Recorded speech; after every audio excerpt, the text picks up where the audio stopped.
the model of composting oftentimes is that there's a fee charged, a tipping fee, to receive the residuals, because it's still based on a waste model, like dropping it at the landfill. They charge, go over the scale, they charge you so much a ton or whatever, and then then you do all your work and then you sell it. And most people look at that model and say, you got it, you got it coming and going, man. That's awesome. You got it, The reality is that the cost to actually convert those organic residuals into something that's safe, usable, and beneficial, oftentimes outweighs what not only the generator is paying, but what the consumer is paying. So the biggest challenge that I'll throw down right now is that we're not going to use, at least when we're meeting that I'm participating, we're not going to use the W word anymore.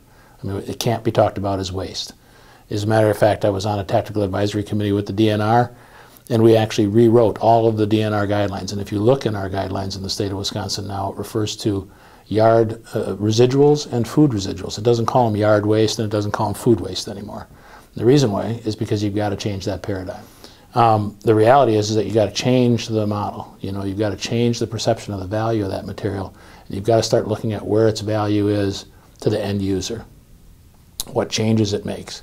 The people in Minnesota and the people in Texas have figured out that it costs them less money to improve their soils, and there are other economic and environmental benefits all the way down the line from that, from the standpoint of water quality, less irrigation water. I mean, if you're in Texas where you don't have water and you're trying to keep things green, one way to do that is to improve soils and develop soils, engineer them, to require less water.